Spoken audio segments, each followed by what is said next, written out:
जी तो अस्सलाम वालेकुम। आज हम ब्लड फिजियोलॉजी का तीसरा टॉपिक डिस्कस कर रहे हैं जो कि इम्यूनिटी पे होगा। तो इम्यूनिटी क्या होती है? इम्यूनिटी होती है ability of a body to resist harmful organisms और टॉक्सिन्स। मतलब ये कि जो भी हमारी बॉडी में कोई फॉरेन इन्वेडर आया है जो हमारी बॉडी को नुकसान पहुंचा सकता है या कोई टॉक्सिन आया है, उसको उसको ख़त्म करने की या उसके खिलाफ रेजिस्टेंस की जो काबिलियत है बॉडी की, उसको क्या कहेंगे? उसको इम्यूनिटी कहते हैं। तो immunity is of two types. एक होती है इन्नेट इम्यूनिटी, एक होती है एक्वायर्ड इम्यूनिटी। अब जो इन्नेट इम्यूनिटी है वो बाय बर्थ होती है, जिसमें हमारे पास एनाटॉमिक बैरियर्स आते हैं, फॉर एग्जांपल स्किन। जो उसके बाद फैगोसाइटोसिस करने वाले वाइट ब्लड सेल्स आते हैं। उसके बाद केमिकल्स आ गए डिफरेंट, फॉर एग्जांपल लाइजोजाइम्स जो टीयर्स, सलाइवा और मिल्क में होते हैं। उसके बाद बेसिक पॉलीपेप्टाइड्स जो स्किन पे होंगे, आइज़ में होंगे, माउथ गट में या म्यूकस माउथ में होंगे या गट म्यूकस लेयर में होंगे। ठीक है, बेसिक पॉलीपेप्टाइड्स वगैरह होंगी। तो कम्प्लीमेंट कॉम्प्लेक्सेस आते हैं इन्नेट इम्यूनिटी में, डिफरेंट प्रोटीन्स जिसमें आ रहे हैं कम्प्लीमेंट कॉम्प्लेक्स में। उसके बाद C1 to C9 ये कम्प्लीमेंट कॉम्प्लेक्स होते हैं, तो ये आके डिस्कस होंगे ये भी इसी टॉपिक के अंदर ही। उसके बाद आगे नेचुरल किलर्स आते हैं, लिम्फोसाइट्स हो जिसमें होता है, जिसकी मेन चीज़ जो होती है लिम्फोसाइट्स होते हैं, T लिम्फोसाइट्स और B लिम्फोसाइट्स वगैरह। उसके बाद स्टमक में क्या होती हैं? एसिडिक सेक्रेशंस हो रही होती हैं।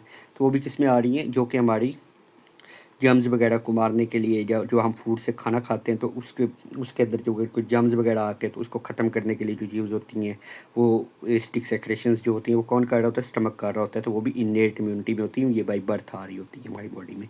उसके बाद आगे आता है एक्वायर्ड इम्यूनिटी। एक्वायर्ड इम्यूनिटी में क्या होता है? बॉडी इसको अडॉप्ट करना पड़ता है, ये बाई बर्थ नहीं होती, इसको अडॉप्ट करना पड़ता है। अब एक्वायर्ड इम्यूनिटी भी दो तरह की होती है, एक एक्टिव इम्यूनिटी होती है, एक पैसिव इम्यूनिटी होती है। एक्टिव इम्यूनिटी में बॉडी को वर्क करना पड़ता है, बॉडी को एंटीबॉडीज़ बनानी पड़ती हैं, बॉडी को एंटीबॉडीज़ बनानी पड़ती हैं। जबकि पैसिव इम्यूनिटी में बॉडी को एंटीबॉडीज़ बनी बनाई मिलती हैं, लेकिन बाय बर्थ नहीं, बाद में। अच्छा, उसके बाद आके बात करें तो वो एक्टिव इम्यूनिटी की दो चीज़ें, एक नेचुरल होगी, एक आर्टिफिशियल होगी। अब नेचुरल क्या होती है? नेचुरल ये कि कोई इन्फेक्शन हुआ है बॉडी में कोई इन्फेक्शन हुआ है, जिसकी वजह से क्या हुआ है? इन्फेक्शन के बदले में बॉडी ने उन एंटीजन के बदले में एंटीबॉडीज़ बना ली हैं। ठीक हो गया। अब लेकिन आर्टिफिशियल में क्या? आर्टिफिशियल में वैक्सीन हमने लगाई है, कोई कोई डेड पैथोजन या कोई डेड एंटीजन हमने ऐड किया बॉडी के अंदर, डाला है, जिसके बदले में एंटीबॉडीज़ आई हैं। नेचुरल में इन्फेक्शन हुआ है बॉडी को, कोई डिजीज़ हुई है कोई छोटी मोटी, तो उसके बदले एंटीबॉडीज़ बनेंगी, बॉडी को एक्वायर्ड करेगी इम्यूनिटी को। ठीक हो गया। तो उसको नेचुरल इम्यूनिटी कहेंगे, इन्फेक्शन के बदले में जो कर रही है, बॉडी को वर्क करना पड़ रहा है, एंटीबॉडीज़ बनानी पड़ेंगी बॉडी को खुद। उसके बाद आर्टिफिशियल में क्या होगा? आर्टिफिशियल में वैक्सीनेशन लगाई है बॉडी को, खुद लगाई है, लेकिन एंटीबॉडीज़ तो बॉडी ने खुद ही बनानी है ना। हम तो खाली वैक्सीनेशन लगा रहे हैं, हम एंटीबॉडीज़ तो नहीं दे रहे। वैक्सीनेशन क्या होता है? वैक्सीनेशन होता है किसी भी डेड ऑर्गेनिजम्स या इनएक्टिव फॉर्म में कोई एंटीजन वगैरह ऐड कर देना बॉडी के अंदर है किसी डिजीज़ का, तो उसके बदले बॉडी एंटीबॉडीज़ बना लेती है। अच्छा, ये हो गया। उसके बाद अब एक्वायर्ड इम्यूनिटी में पैसिव इम्यूनिटी क्या होती है? ये भी एक नेचुरल होती है, एक आर्टिफिशियल होती है। अब नेचुरल क्या होती है? Antibodies from mother to baby. जो एंटीबॉडीज़ आती है ना मदर से बेबी में, उसकी बात कर रहे हैं, नेचुरली आती हैं। इसमें अपनी पहले बात की है कि पैसिव इम्यूनिटी में बॉडी को एंटीबॉडीज़ बनी बनाई मिल जाती हैं, लेकिन एक्टिव में बॉडी को एंटीबॉडीज़ बनानी पड़ती हैं। इसी तरह आगे बात करें आर्टिफिशियल इम्यूनिटी क्या है? आर्टिफिशियल पैसिव इम्यूनिटी जो है, उसमें antibodies directly injected to the blood, antibodies directly injected to the blood. इसमें ब्लड में एंटीबॉडीज़ जो है ना वो डायरेक्टली इंजेक्ट की जाती हैं। ओके। अब एक्वायर्ड इम्यूनिटी जो है, एक्वायर्ड इम्यूनिटी में दो चीज़ें एक बहुत इंपॉर्टेंट है, ह्यूमरल इम्यूनिटी और cell mediated immunity. Humoral immunity और सेल मेडिएटेड इम्यूनिटी में क्या है, B lymphocytes and T lymphocytes, ये दो लिम्फोसाइट्स की टाइप्स हैं, B lymphocytes and T lymphocytes. अब बी लिम्फोसाइट्स क्या बनाएंगी, एंटीबॉडीज़ बनाएंगी। टी लिम्फोसाइट्स क्या करेंगी, एक्टिवेटेड टी लिम्फोसाइट्स बनाएंगी। टी लिम्फोसाइट्स जो हैं एंटीबॉडीज़ नहीं बनाएंगे, टी लिम्फोसाइट्स एंटीबॉडीज़ नहीं बनाएंगे, बल्कि बी लिम्फोसाइट्स एंटीबॉडीज़ बनाएंगे, ये याद रख लेना। और ये क्या करते हैं, ये हमारे पास सेल मेडिएटेड इम्यूनिटी किसको कहते हैं, टी लिम्फोसाइट्स वाली को कहते हैं। और वो क्या कर रही है, वो एक्टिवेटेड टी लिम्फोसाइट्स को, जब भी कोई एंटीजन आएगा तो भाई टी लिम्फोसाइट्स को एक्टिव कर देगा। अब ये आगे पूरा फिनोमेना है, तो ये इंशाल्लाह थोड़ी देर में ये भी डिस्कस करते हैं क्या सीन है इसका। पूरा ये टॉपिक है एक तरह से, इसके अंदर ही है पूरा चैप्टर, ये टी लिम्फोसाइट्स वगैरह पे ही है, तो डिस्कस करते हैं। अब एंटीजन क्या है, क्या पूरा फॉरेन इन्वेडर जो बॉडी में आता है उस पूरे को हम एंटीजन कह रहे होते हैं, नहीं, उस पूरे को एंटीजन नहीं कहते। उसके अंदर ना एक स्पेसिफिक पार्ट होता है, फॉरेन बॉडी के अंदर एक स्पेसिफिक पार्ट होगा जिसको हम एंटीजन कहते हैं।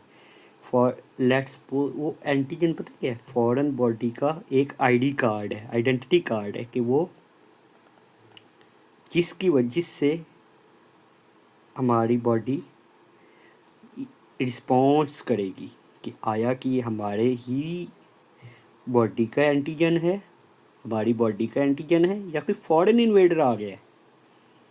तो वो एक तरह से जो आईडी कार्ड है वो फॉरेन बॉडी का, उसको कहेंगे एंटीजन। ये देखो, ये पूरी फॉरेन बॉडी है, इसमें एक स्पेसिफिक पार्ट है, ये स्पेसिफिक पार्ट है, इसको क्या कहेंगे, एंटीजन कहते हैं। ठीक हो गया। मॉलिक्यूल और molecular structure present on the outside of any foreign body, molecule or molecular structure present on the outside of any foreign body and has the ability to generate immune response। कोई भी molecule या molecular structure जो present होगा outside of the foreign body के outside पे ही present है ना, हाँ बाहर वाली साइड पे है, क्या कह रहा है, जनरेट करेगा। क्या जनरेट कर सकता है, इम्यून रिस्पॉन्स को जनरेट करेगा, तो उसको क्या कहते हैं, एंटीजन कहते हैं। अच्छा, अब एंटीजन भी पूरे पे वो पूरा जनरेट नहीं करता इम्यून रिस्पॉन्स, उस पे भी एक स्पेसिफिक पार्ट है, क्या, एपिटॉप। ये एपिटॉप ये एंटीजन के ऊपर लगे हुए हैं, ये एपिटॉप जो है ये, ओके। हाँ, it is basically the part of antigen which has the ability to generate antigenic response. Also antibodies bind antigen at epitope. बात यह है कि एंटीबॉडीज़ जो होती हैं ना, बॉडी जो आती हैं एंटीजन के साथ बाइंड होने के लिए, तो वो कहाँ पे लगती है, वो एपिटॉप पे लगती हैं, पूरे एंटीजन पे नहीं लगती। वो एपिटॉप का जो पार्ट एंटीजन का जो पार्ट होता है एपिटॉप, उस स्पेसिफिक पार्ट पे एंटीबॉडीज़ लगती हैं। ये देखो, ये हमारे पास एपिटॉप है, एपिटॉप ये हमारे पास एंटीजन है, एंटीजन के ऊपर एपिटॉप बना दिए हुए ये, तो यहाँ पे एंटीबॉडी लगेगी, यहाँ पे एंटीबॉडी लगेगी, सही हो गया, एपिटॉप के ऊपर लगेगी, रेगुलरली रिकॉर्डिंग मॉलिक्यूलर ग्रुप्स, सही हो गया। ये अब जो हम डिस्कस करेंगे टॉपिक वो क्या है, cell mediated immunity and humoral immunity. Cell mediated immunity क्या होती है, सेल मेडिएटेड इम्यूनिटी हम टी लिम्फोसाइट्स को कहते हैं, ह्यूमरल इम्यूनिटी हम बी लिम्फोसाइट्स को कहते हैं, इम्यूनिटी को कहते हैं मैकेनिज्म को। ये बी लिम्फोसाइट्स के मैकेनिज्म को humoral immunity, cell T lymphocyte के मैकेनिज्म को सेल मेडिएटेड इम्यूनिटी, ओके। अच्छा, तो भाई ये बात, ये अब बोन मैरो है, बोन मैरो के अंदर दोनों ने प्रोड्यूस होना है, सही हो गया, बी लिम्फोसाइट्स ने भी और टी लिम्फोसाइट्स ने भी।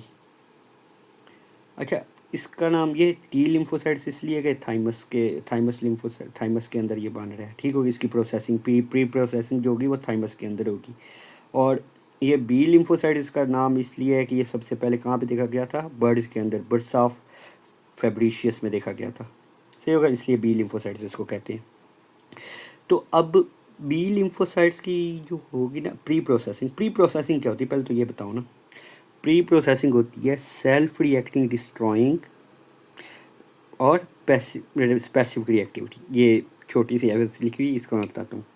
सीन ये है कि हमारी ना बर्थ से पहले इनकी प्री प्रोसेसिंग होती है कि आया के बी लिम्फोसाइट्स या टी लिम्फोसाइट्स अपनी ही बॉडी के जो एंटीजेंस हैं उनको ही तो नहीं डिस्ट्रॉय कर रहे, जो उनको डिस्ट्रॉय करेंगे भाई उसको बॉडी ख़त्म कर देगी, उनके प्री प्रोसेसिंग के ज़रिए उनको ख़त्म कर देगी।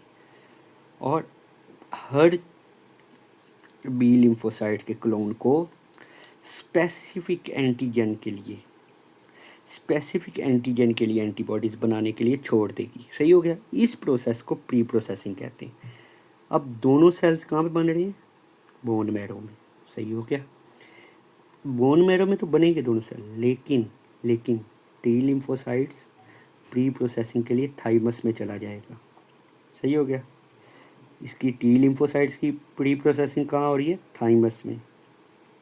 बी लिम्फोसाइट्स की प्री प्रोसेसिंग कहाँ हो रही है, बोन मैरो में होगी। ये याद रखना है, प्री प्रोसेसिंग बी लिम्फोसाइट्स की बोन मैरो में, जबकि टी लिम्फोसाइट्स की थाइमस में। और उसके बाद जब प्री प्रोसेसिंग हो जाती है तो कहाँ चले जाते हैं, वो लिम्फ नोड के अंदर चले जाते हैं। लिम्फ नोड क्या होता है, लिम्फ नोड कहाँ कहाँ प्रेजेंट होता है भाई, लिम्फ नोड प्रेजेंट होता है स्प्लीन में, थाइमस में, उसके बाद बोन मैरो में, और रेस्पिरेटरी और जीआईटी ट्रैक में होता है। ओके हो गया ये बात। अच्छा, अब पीछे भी बात एक की थी कि जब भी कोई एंटीजन आता है या कोई भी फॉरेन ऑर्गेनिज्म आया है तो बी लिम्फोसाइट तो उसको रिस्पॉन्ड करेंगे एंटीबॉडीज़ बना के, सही हो गया। लेकिन टी लिम्फोसाइट क्या करेंगे, टी लिम्फोसाइट्स अपने क्लोन को एक्टिवेट करेंगे, एक्टिवेटेड टी लिम्फोसाइट करके उसको किल करेंगे साइटोटॉक्सिक टी से, killing by cytotoxic T cells के ज़रिए। जबकि जो बी सेल है वो एंटीजन आया, एंटीबॉडीज़ बनी उसके खिलाफ, उन्होंने क्या किया, डायरेक्टली किलिंग फॉरेन इन्वेडर्स या फिर किलिंग बाय कॉम्प्लीमेंट सिस्टम यही वो कॉम्प्लीमेंट जो कॉम्प्लेक्स प्रोटीन्स है उनकी बात कर रहा है, तो ये आके डिस्कस करते हैं इसके बारे में। अच्छा जी, आगे जो है अब आगे इसी चीज़ को ना एक्सप्लेन किया हुआ थोड़ा सा कि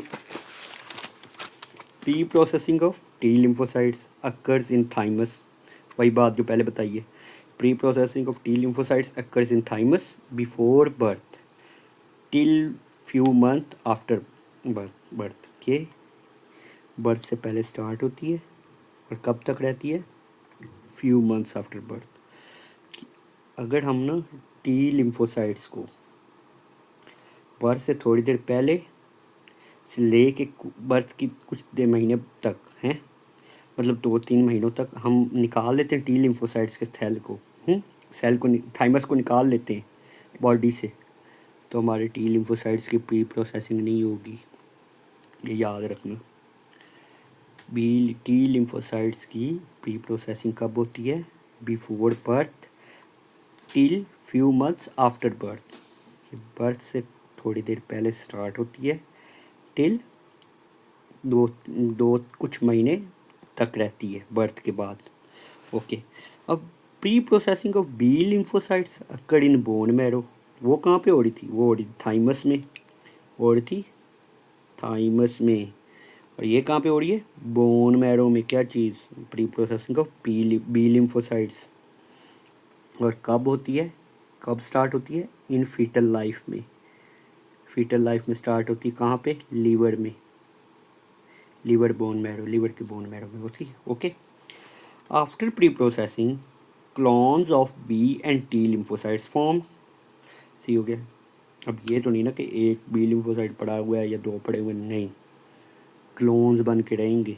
और हर क्लोन का अलग जीन नहीं होगा, जीन्स के ऊपर जीन सेगमेंट्स होते हैं, इतने ज़्यादा तो हम जीन्स भी नहीं ना बना सकते, तो इसलिए क्या होंगे, these clones form on gene segments of the gene.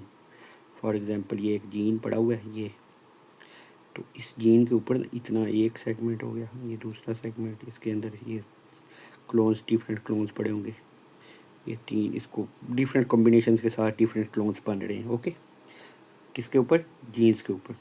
सही हो गया। अब इसका पूरा वो तरीका पढ़ लेते, क्या क्या हिसाब क्या होता है भाई।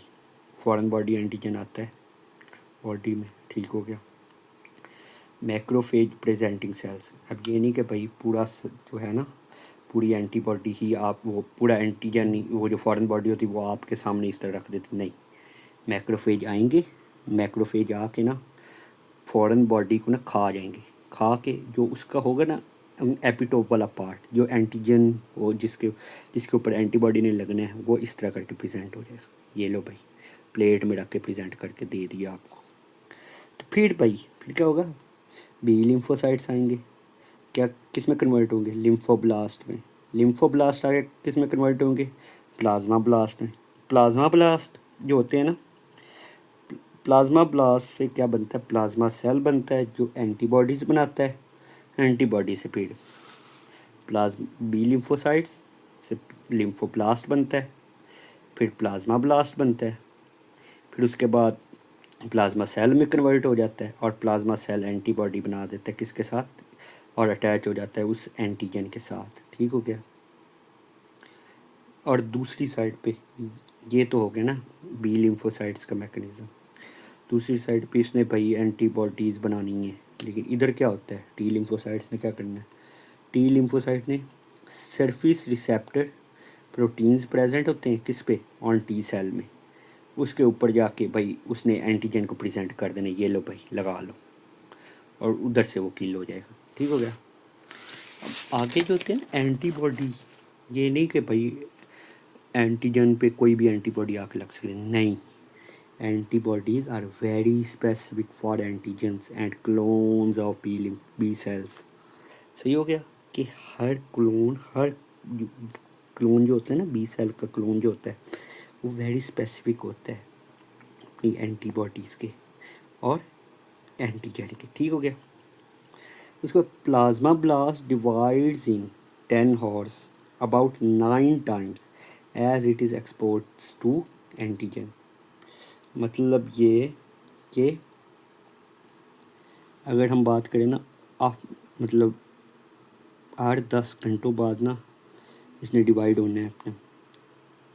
सो अगर 9 टाइम्स, ये देखो 2, ये 2 ज़ा 4, 2, उसके बाद क्या होता है? 2 ज़ा 4, 4 ज़ा 16,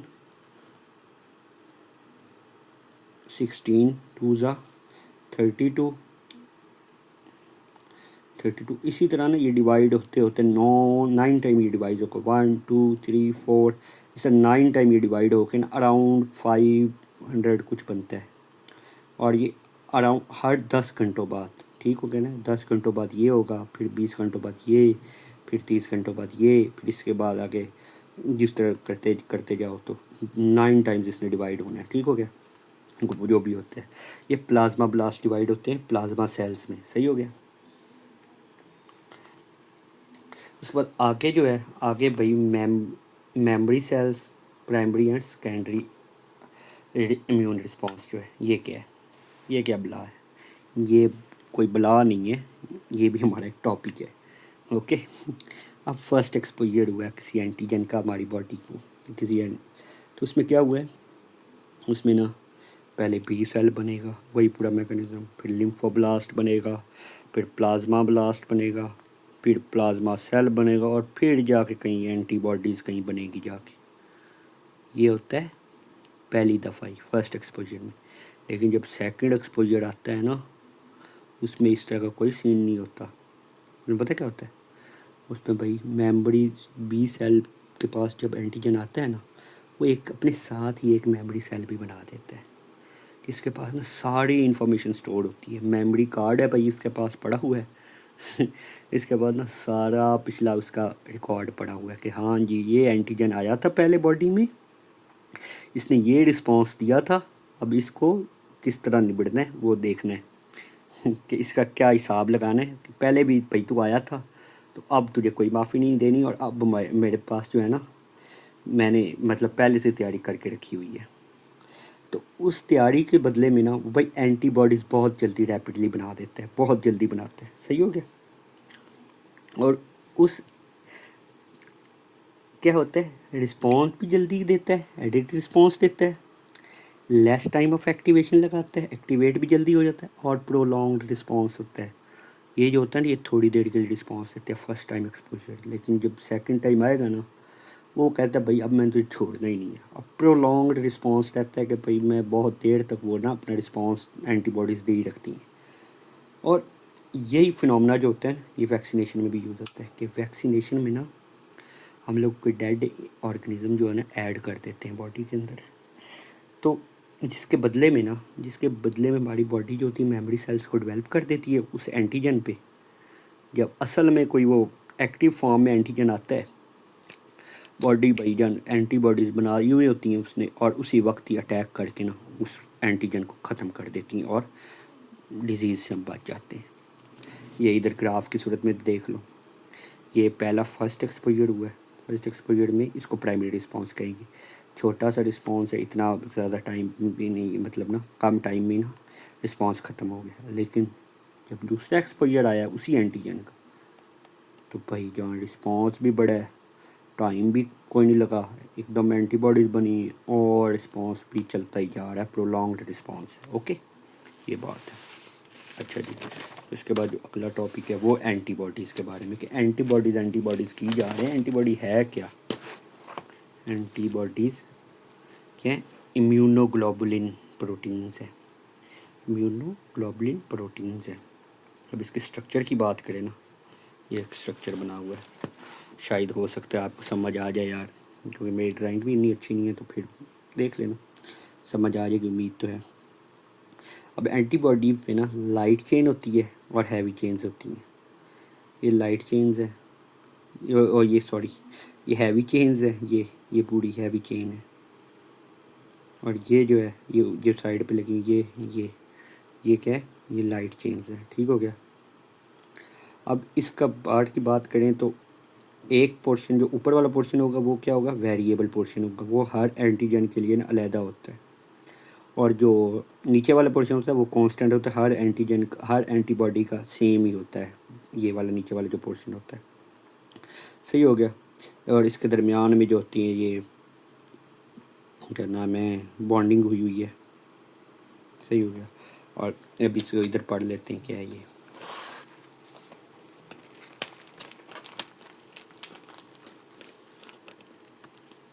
एंटीबॉडीज़ हैज़ चेन्स, कौन कौन सी चेन्स है, लाइट चेन है और हैवी चेन है। ठीक हो गया। उसके बाद both chains are equal number,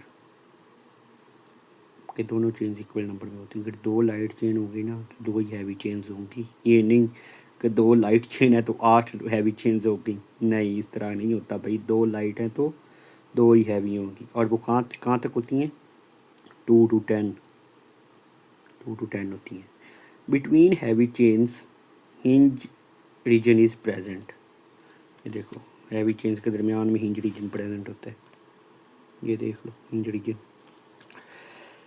अब the other portion constant and antigen binding portion is variable and specific for antigen. Antigen binding, ये ऊपर एंटीजन लगाया हुआ है, और ये जो होता है ना ये वेरिएबल होता है, इसकी बात कर रहे हैं। Other portion is constant and attached with tissues. इधर से ये वाले जो होता है ना, ये कांस्टेंट होता है और टिश्यूज़ के साथ अटैच होता है। सॉरी। अच्छा, उसके बाद अब इसकी क्लासेस जो है ना, क्लासेस हमने डिवाइड की हुई हैं भाई 5, IgG, IgA, IgM, IgE, IgD, GameD, GAMED, IgA, IgG, IgA, IgM, IgE, IgD। सही हो गया। ये चीज़ ये याद कर लो, गेम डी बन रहा है। सही हो गया। अब इसमें ना IgG जो होता है 80% सबसे ज़्यादा जो होती है ना, ये IgG होता है। और कहाँ पे रिलीज़ होती है, क्रोनिक इन्फेक्शंस में, क्रोनिक इन्फेक्शन में रिलीज़ हो रही है IgG। IgA क्या होता है, प्रेजेंट इन बॉडी सेक्रेशंस में, जो एंटीबॉडी बन रही होती हैं सलाइवा में, म्यूकस में, टीयर में, ईटीसी। ये जो बन रही होती है कौन सी बन रही होती है? आईजीए बन रही होती है, और ये इनेट इम्यूनिटी में होती हैं। सही हो गया। आईजीएम की बात करें तो लार्जेस्ट स्ट्रक्चर होता है, ठीक हो गया। और ये ब्लड में होती हैं कौन सी? एंटी ए और एंटी बी एंटीबॉडीज़। जब हम पता है ना, जब ब्लड को हम क्या नाम है डोनेट करते हैं या तो उसमें जब एंटीबॉडीज़ वगैरह चेक होती हैं तो वो कौन सी होती हैं? आईजीएम चेक होती हैं, anti A anti B antibodies जो होती हैं वो वाली। उसके बाद जो आईजीई होती है, आईजीई कब रिलीज़ होती हैं? एलर्जिक रिएक्शंस में। जब एलर्जी होती है ना बॉडी पे, तो उस टाइम जो रिलीज़ होती हैं कौन सी एंटीबॉडीज़ होती हैं? आईजीई होती है। और कहाँ किसके साथ अटैच होती हैं? बेसोफिल्स के साथ और मास्ट सेल्स के साथ अटैच होती हैं। ओके। उसके बाद बात करें तो आईजीटी होता है। आईजीटी क्या है? Parts of the B cell receptors. किसके पार्ट्स हैं? Part of B cell receptors. क्या चीज़? आईजीडी। अच्छा जी, अब ये बॉन्डिंग तो ठीक हो गया, ये तो चलो इनकी क्लासेस होगी। अब एंटीजन और एंटीबॉडीज़ को कोई बॉन्ड भी तो होगा, कोई फोर्सेस भी तो होंगी जो इनको अटैच करके रखती हैं। जी बिल्कुल हैं। कौन कौन सी हैं? हाइड्रोफोबिक बॉन्डिंग है, हाइड्रोजन बॉन्डिंग है, आयनिक अट्रैक्शन है, और वंडर वाल फोर्सेस हैं। ये 4 फोर्सेस हैं: हाइड्रोफोबिक बॉन्डिंग, हाइड्रोजन बॉन्डिंग, उसके बाद आयनिक अट्रैक्शन और वंडर वाल फोर्सेस। ओके जी। उसके बाद क्या है? एफिनिटी कांस्टेंट की बात करें तो affinity constant, what is affinity constant? Affinity constant ये होता है कि measure of how tightly antibodies bind antigen, कि एंटीबॉडी और एंटीजन का आपस में किस तरह बॉन्ड हुई हैं। ज़्यादा बॉन्ड है, टाइटली बॉन्ड है, या लूजली बॉन्ड है? तो इस बात को, इस चीज़ से हम कैसे पता लगाएंगे? एफिनिटी कांस्टेंट से। एफिनिटी कांस्टेंट क्या होता है? कंसंट्रेशन ऑफ बाउंड किसकी? एंटीजन और एंटीबॉडीज़ की जो बाउंड हुई कंसंट्रेशन है वो कितनी ज़्यादा बाउंड हुई है, divided by concentration of antibodies multiply by concentration of antigen. अब इसका सिंपल चीज़ ये है कि जितनी ज़्यादा एंटीजन एंटीबॉडीज़ की कंसंट्रेशन होगी उतनी ज़्यादा भाईजान एफिनिटी कांस्टेंट ज़्यादा होगा और उतनी टाइटली बाउंड होगी। ये बात है। अच्छा, उसके बाद आगे जो आ रहा है ना, आगे एक थोड़ा कॉम्प्लेक्स टॉपिक आ रहा है। वो टॉपिक है mechanism of action of antibodies के। एंटीबॉडीज़ को का मैकेनिज़्म क्या है कि कैसे वो एक्शन करती हैं एंटीजन के ख़िलाफ़, या कैसे बनाती हैं। ये 2 तरह के एक्शन हैं। अब एक होता है डायरेक्ट एक्शन, एक होता है activation of complement system. Complement systems में भाईजान हमारे पास आ रहे हैं डिफरेंट प्रोटीन्स आ रहे हैं। सही हो गया, ये उसकी बात करें। सही। अब इसमें क्या है, पहले पढ़ लेते हैं डायरेक्ट सिस्टम में क्या है। डायरेक्ट सिस्टम को ना 4 पार्ट्स, 4 इसके मैकेनिज़म्स हैं। पहले होता है एग्लूटिनेशन। एग्लूटिनेशन में क्या होता है? Antigen are bound together in a clump, कि एंटीजन और एंटीबॉडीज़ ना एक दूसरे के साथ क्लम्प बना लेती हैं, इकट्ठे होकर ना इस तरह करके एक क्लम्प सा बना लेती हैं। सही हो गया। और एंटीजन जो है ना अंदर ही रह जाते हैं। एक एग्लूटिनेशन हो गया। उसके बाद precipitation, antigen antibody complex becomes insoluble, कि भाई एंटीजन जो होता है ना, एंटीजन एंटीबॉडी कॉम्प्लेक्स जो होता है वो नीचे ही चला जाता है, नीचे जाके बैठ जाता है, प्रेसिपिटेट हो जाता है। उसका कोई मतलब वो नुकसान नहीं पहुंचा सकता। ये प्रेसिपिटेशन में आ जाता है। अब न्यूट्रलाइजेशन में क्या होता है? न्यूट्रलाइजेशन में antibodies cover the toxic sites of antigenic agent. जो न्यूट्रलाइजेशन में ना एंटीजन जो होते एंटीबॉडीज़ जो होती हैं कवर करती हैं किस चीज़ को? टॉक्सिक साइट्स को, जहाँ जो नुकसान पहुंचाने वाले होती हैं उनको कवर करके ना उनको इस तरह करके कवर करके रख देते हैं भाई कि नुकसान ना पहुंचा सके। उसके बाद आगे क्या? लाइसिस। लाइसिस ने क्या करना है? लाइसिस होता है तोड़ फोड़ करना। Antibodies directly rupture foreign bodies. Okay, ये बात है। अच्छा जी, अब ये तो एक हो गया direct action. Activation by complement system में क्या होता है, इसमें ना 20 प्रोटीन्स आ रहे हैं activated by enzymes precursors classical pathway. ठीक हो गया। इस तरह ये क्लास एंजाइम्स के थ्रू ना ये एक्टिवेट होते हैं 20 प्रोटीन्स। ठीक, इसमें C1 C2 C3 C4 C5 इस तरह करके बनते जा रहे हैं, तो आगे ये बनते हैं इस तरह। पहले तो वही काम है, एग्लूटिनेशन होती है, वही बात। Complement product make invading organism stick each other. भाई एग्लूटिनेशन होगी, इस तरह करके बना देते, लंप सा बना देते। ओके, उसके बाद आगे न्यूट्रलाइजेशन में क्या होता है, complement enzymes attack toxic substructure of invades. जो कम्प्लीमेंट एंजाइम्स हैं, कम्प्लीमेंट प्रोडक्ट्स हैं, जो जिसकी बात कर रहे हैं हम, क्या जो ये जो पूरे C1 to C3 की बात कर रहे हैं, तो क्या करते हैं, enzymes attack the toxic substance of invader, कि उसकी जो टॉक्सिक सब्सटेंस होगी ना, जो ज़्यादा जो नुकसान पहुंचाने वाली होगी, उसको क्या करते हैं, उसको उस पर अटैक करते हैं और उसको ख़त्म कर देते हैं।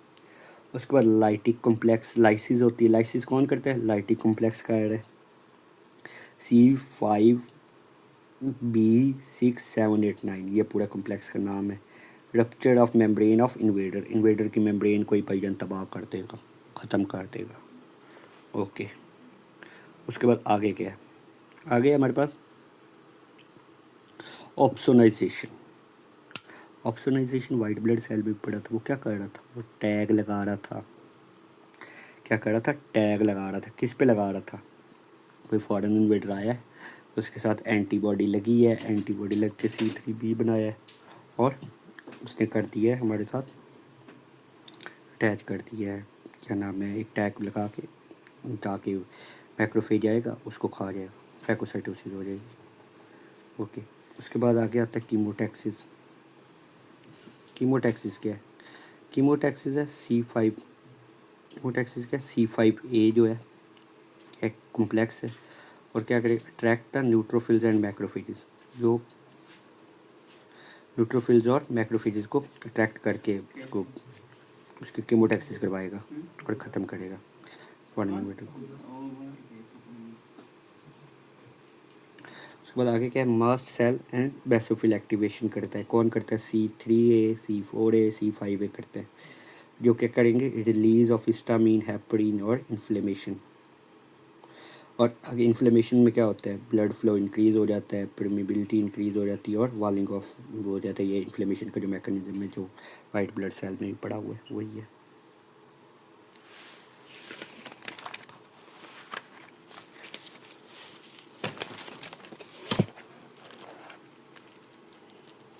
अच्छा जी, तो आके जो आ रहा है, आके हमारे पास आ रहा है एंटीजन प्रेजेंटिंग सेल्स आ रहे हैं। कौन से, MHC आ रहा है। MHC क्या होता है, मेजर हिस्टोकम्पैटिबिलिटी कॉम्प्लेक्स और टी सेल्स के एंटीजन को कौन प्रेजेंट कर रहा है टी सेल्स के पास, कौन लेके जा रहा है। अब इसमें ना दो चीज़ें हैं, टी हेल्पर टी सेल्स और साइटोटॉक्सिक टी सेल्स के पास कौन से आ रहा है, और हेल्पर टी सेल्स के पास कैसे, क्या मैकेनिज्म, ये दो मैकेनिज्म है डिफरेंट है।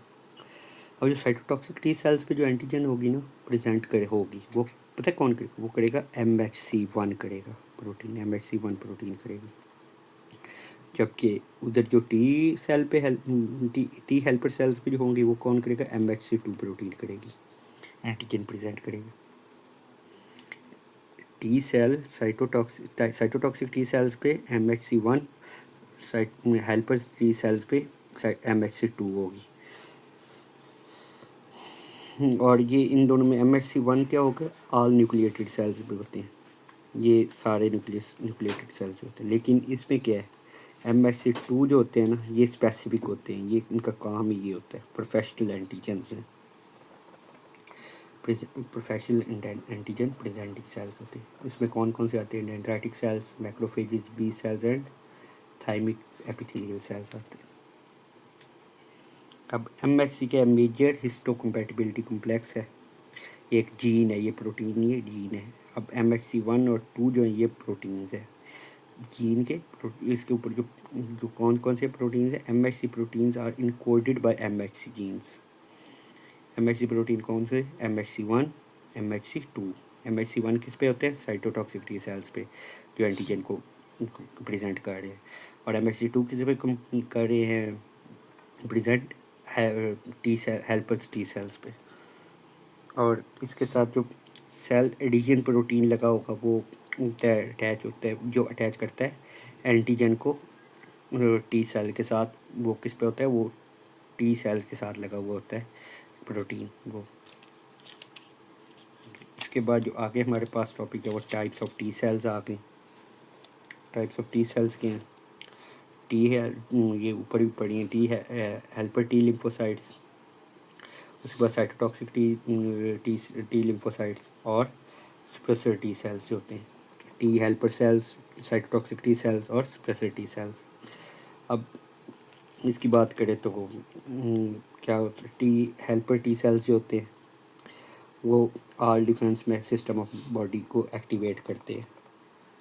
अब इसमें ना इंटरल्यूकिन्स की बात करें तो इंटरल्यूकिन 2 जो होता है वो एक्टिव करता है साइटोटॉक्सिक टी सेल्स को और टी हेल्पर सेल्स को। सही हो गया। उसके बाद जो इंटरल्यूकिन 4, 5 और 6 जो होगा वो किसको एक्टिवेट करेगा, स्प्रेसर टी सेल्स। ओके, बात ये और बीटा सेल्स को भी, बी सेल्स को भी यही कर रहा होता है activate. I interleukin 2 activate cytotoxic T cells and T helper cells, जबकि इंटरल्यूकिन 4, 5 और 6 activate suppressor T cells and B cells. और ये जो होते हैं ना, ये जो टी हेल्पर सेल्स हैं ये सारे डिफेंस सिस्टम को एक्टिव करते हैं। अब हमारे पास अगर एड्स होती है ना, एड्स में और कोई मसला ज़्यादा नहीं होता, मसला ये होता है कि टी हेल्पर सेल्स को ना फिर डैमेज हो जाते हैं या कोई इनमें कोई इंजरी या मसला हो जाता है, तो जिसकी वजह से हमें एड्स होती है। और एड्स कितनी बड़ी बीमारी है, सिर्फ और सिर्फ इन सेल्स की वजह से होती है, क्योंकि टी हेल्पर सेल्स की वजह से। ओके, अब इसके बाद साइटोटॉक्सिक टी सेल्स जो होते हैं उसमें क्या होते हैं, साइटोटॉक्सिक टी सेल्स जो होते हैं सेक्रेट पेरिफेरेंस, जो क्या करते हैं वो होल बना देते हैं, होल फॉर्मिंग प्रोटीन्स होते हैं। सही हो गया, जो कि किस पे बनाते हैं, होल्स बनाते हैं उस पर क्या नाम है, एंटीजन की मेम्ब्रेन पे होल्स बनाएंगे और क्या करेंगे, डिस्ट्रॉय करते हैं। इसमें मेन और इसका जो काम में आता है ना, इसके फंक्शन में डिस्ट्रॉय द कैंसर सेल्स और ट्रांसप्लांटेड ऑर्गन्स, जो हमारी बॉडी के अगर कोई हम लोग कोई बॉडी ट्रांसप्लांट करवाते हैं कोई ऑर्गन वगैरह, और उसको भी क्या कर देंगे, ये नुकसान पहुंचा सकते हैं। अगर हमारी बॉडी के साथ मैच नहीं करेगा तो उसको कौन ख़त्म करेगा, साइटोटॉक्सिक टी सेल उसको ख़त्म कर सकता है। और या फिर कोई इन्वेडेड टिश्यू आ गया है उसको भी कौन करेगा ख़त्म, साइटोटॉक्सिक टी सेल करता है।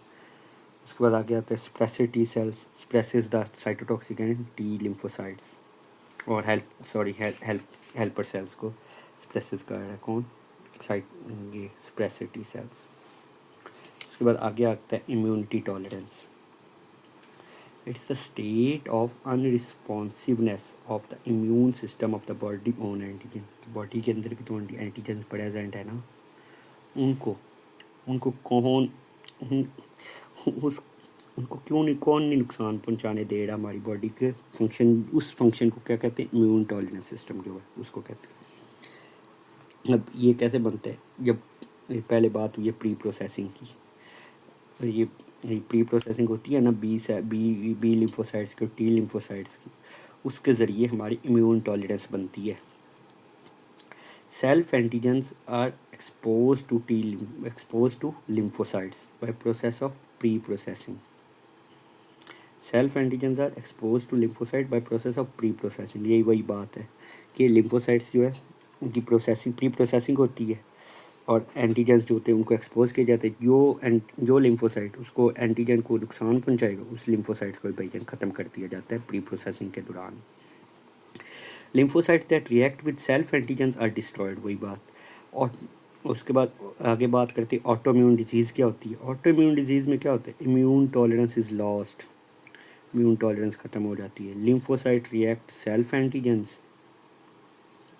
ओके, उसके बाद फॉर एग्ज़ाम्पल उसमें क्या होता है, रूमेटिक फैक्टर्स आता है जो हार्ट पे होता है, हार्ट की डिजीज़ को कहते हैं। ग्लोमेरो ग्लोमेरो नेफ्राइटिस जो होता है वो कहाँ पे होती है, किडनी में हो सकता है। उसको मिस्थेनिया ग्रेविस जो होती है ये, और उसके बाद सिस्टेमिक लूपस एडेमाटोसिस होती है वो होती है। उसके बाद आगे आता है वैक्सीनेशन। अच्छा, तो वैक्सीनेशन में क्या होता है, वैक्सीनेशन में डेड ऑर्गेनिजम्स जो है वो ऐड होते हैं हमारी बॉडी में, वो हम लोग बॉडी के अंदर इंजेक्ट करते हैं, या फिर लाइव अटेनुएटेड ऑर्गेनिजम्स जो किसके, टॉक्सिन्स के, जो कि हमारी बॉडी को नुकसान पहुंचा सकते हैं, are injected in the body. Dead organisms और live attenuated organisms toxins are injected in the body, body के अंदर ऐड होंगे, जिसको क्या होगा, लेकिन वो क्या करते हैं, नुकसान नहीं पहुंचा सकते। Unable to produce disease but able to generate immune response. ये किस में आ रही है, वैक्सीनेशन कहाँ पढ़ी थी हमने, पढ़ी थी एक्वायर्ड इम्यूनिटी में, एक्वायर्ड इम्यूनिटी में पढ़ी थी ना, ये वही बात है इधर। और इसमें कौन सा फिनोमेना यूज़ हो रहा है, इसमें मेमोरी सेल्स वाला, वो प्राइमरी रिस्पांस, सेकेंडरी रिस्पांस, हाँ तो इसकी बात कर रहे हैं इधर। हाँ अच्छा जी, उसमें क्या होता है, हम लोगों ने कोई इंजेक्ट किया है, हम लोगों ने डेड ऑर्गेनिज्म किसी टॉक्सिन का इंजेक्ट कर देना है, या फिर कोई उसका मतलब आधी मुर्दा हालत में इंजेक्ट कर देना बॉडी के अंदर किसी भी टॉक्सिन को, तो उसके वो टॉक्सिन जो है वो नुकसान ना पहुंचा सके बॉडी को, डिजीज़ ना काज कर सके, लेकिन इम्यून रिस्पॉन्स को जनरेट कर दे, ताकि हमारी बॉडी क्या कर सके, एंटीबॉडीज़ बना सके। एंटीबॉडीज़ बनाएगी तो, और जब असल में वो ऑर्गेनिज्म अपनी एक्टिव फॉर्म में आएगा तो उसके खिलाफ एंटीबॉडीज़ पहले की बनी हुई होंगी एंटीजन के खिलाफ, और बॉडी हमारी रिस्पॉन्स दे सकेगी। अच्छा जी, अब डेड ऑर्गेनिजम्स कौन कौन सी चीज़ों के ऐड होते हैं, वो होते हैं टाइफाइड के, वूपिंग कफ के, डिप्थीरिया के और बैक्टीरियल डिजीज़ के। सही हो गया। उसके बाद लाइव एटेनुएटेड ऑर्गेनिज्म जो होते हैं वो किसके ऐड होते हैं, स्मॉल पॉक्स के, येलो फीवर के, पोलियोमाइलाइटिस के और मीजल्स के, या और वायरल डिजीज़ के। डेड ऑर्गेनिज्म टाइफाइड के होते हैं, वूपिंग कफ के होते हैं, डिप्थीरिया के होते हैं और बैक्टीरियल डिजीज़ के होते हैं। जबकि लाइव एटेनुएटेड ऑर्गेनिजम्स किसके ऐड होते हैं, स्मॉल पॉक्स के, येलो फीवर के, पोलियोमाइलाइटिस के और मीजल्स के और वायरल डिजीज़ के ऐड होते हैं लाइव एटेनुएटेड ऑर्गेनिज्म।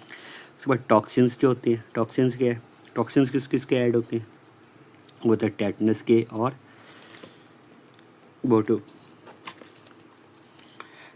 टेटनस के ऐड होते हैं और बोटलिज्म के ऐड होते हैं। ठीक हो गया, ये दो चीज़ें पे होते हैं। अच्छा, ये बात होगी प्राइमरी इम्यून रिस्पांस, और वो जो पहली डोज हम ऐड करते हैं वो क्या होती है, primary immune response. Second dose होगी वो वही मेमोरी सेल्स वाली सेकेंडरी इम्यून रिस्पांस की बात कर रहे हैं। ये कौन सा फिनोमेना है, वही वैक्सीनेशन वाला फिनोमेना जो पहले भी डिस्कस हो चुका है। उसकी बात आगे भाई आता है, आगे आता है एलर्जी का टॉपिक। एलर्जी का टॉपिक आ गया। एलर्जी में क्या है, एटॉपिक एलर्जीज़ की बात कर रहे हैं। आईजीई एंटीबॉडीज़ जो होती हैं वो इंक्रीज़ हो जाती है जब भी कोई एलर्जन आएगा। उसमें हम लोगों ने कौन सी एंटीबॉडीज़, पीछे भी एंटीबॉडीज़ की डिस्कस की है कि आईजीई एंटीबॉडीज़ जो होती हैं ना वो रिस्पॉन्स देती हैं एलर्जिक रिएक्शन में। ओके, आईजीई एंटीबॉडी, एलर्जन आया है हमारी बॉडी में, एंटीजन दैट रिएक्ट्स किसके साथ, आईजीई एंटीबॉडीज़ के साथ। कोई भी रिएक्ट को क्या करेगा, विजन क्या होता है, आईजीई की प्रोडक्शन स्टार्ट हो जाती है, आईजीई एंटीबॉडीज़ की प्रोडक्शन स्टार्ट हो जाती है। आईजीई एंटीबॉडीज़ अटैच्ड होती हैं किसके साथ, मास्ट सेल्स के साथ और बेसोफिल्स के साथ। यहाँ तक ना कोई मसला नहीं हुआ, भाई जन अटैच होकर रखती हैं, रोक दी है। लेकिन जब सेकंड एक्सपोजर होगा ना तो तब पता क्या होता है, मास्ट सेल्स और बेसोफिल्स अटैच्ड किसके साथ, आईजीई एंटीबॉडीज़ आर रप्चर्ड, क्या हो जाते हैं, रप्चर्ड। कौन, क्या चीज़, जो मास्ट सेल्स और basophils attached with IgE antibodies are ruptured, ruptured होके क्या क्या सेक्रेट कर देंगे, क्या निकालेंगे, histamine. Slow reacting substance of anaphylaxis. Okay, उसके बाद protease, eosinophils, chemotactic substances, heparin, neutrophil chemotactic substances, platelet activation factors वगैरह। ये जो है ना, ये सारी चीज़ें कब निकलती हैं, जब सेकंड एलर्जी में रिस्पॉन्स आता है। सी हो गया। उसके बाद अब आगे ना डिफरेंट चार एक ना एलर्जी की डिजीज़ लिखी हुई हैं, उसके बारे में पास पढ़ लेते हैं। वो है अस्थमा। अस्थमा क्या है? अस्थमा कहाँ होता है? एंटीजन इन ब्रोंकियोल्स में बनती है। और ये क्या करता है? ये slow reacting substance of anaphylaxis जो होता है ना, ये रिलीज़ कर देता है, जिससे क्या होता है, ब्रोंकियो कंस्ट्रिक्शन हो जाती है और बंदे को सफोकेशन स्टार्ट होती है। उसके बाद आगे है एनाफिलैक्सिस। एनाफिलैक्सिस क्या है? एनाफिलैक्सिस ना एंटीजन इन सर्कुलेशन है, ब्लड जो होगा वो, ये ब्लड की है, सर्कुलेशन की लड़की होती है। इसमें हिस्टामिन भी रिलीज़ होता है, slow reacting substance of anaphylaxis भी रिलीज़ हो रही है, जिससे क्या होता है, increase in permeability vasodilation. Blood pressure तेज़ हुआ है भाईजान, बहुत ही तेज़ हो जाएगा, और ब्रोंको कंस्ट्रिक्शन भी हो जाएगी। बीपी जो होगा वो लो हो जाएगा। विजोडाइलेशन होगी तो बीपी क्या होता है? लो होता है। बीपी लो होता है, सॉरी, ब्लड प्रेशर लो होता है, सॉरी। और दूसरी तरफ अस्थमा लाइक अटैक भी होना शुरू हो जाता है।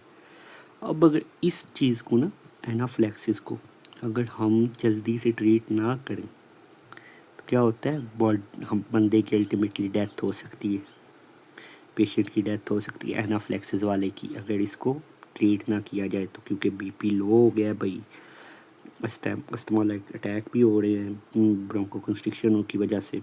तो ये क्या है? ये एनाफिलैक्सिस में। अब अर्टिकेरिया क्या है?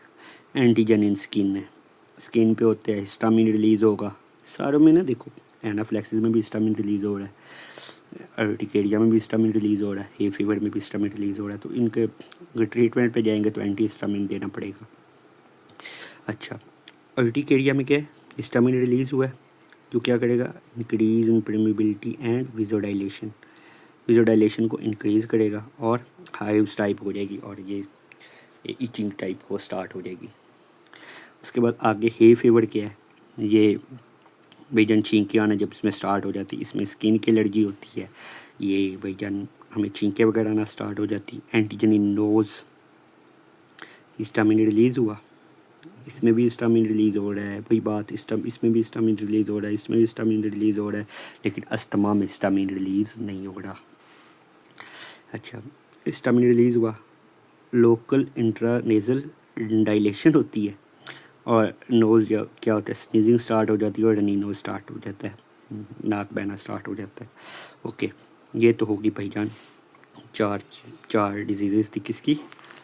कौन सी एलर्जीज़ की?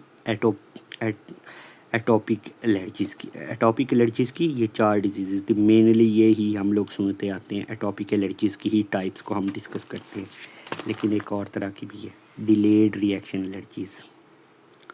इसमें क्या होता है? पॉइजन IVI होता है, टी लिम्फोसाइट्स जो होते हैं इंक्रीज़ हो जाते हैं। ओके, लेकिन जब सेकंड एक्सपोजर होता है ना, उसमें क्या होता है? टी सेल्स जो होते हैं ना एंटर हो जाते हैं अपनी ही बॉडी के टिश्यूज़ में। जब अपनी बॉडी के टिश्यूज़ में एंटर होंगे ना, तो वो क्या करने लग पड़ता है? टिश्यूज़ को डैमेज करने लग पड़ेगा अपनी ही बॉडी के। जब अपनी बॉडी के टिश्यूज़ को डैमेज करने लग पड़ेगा तो क्या होगा?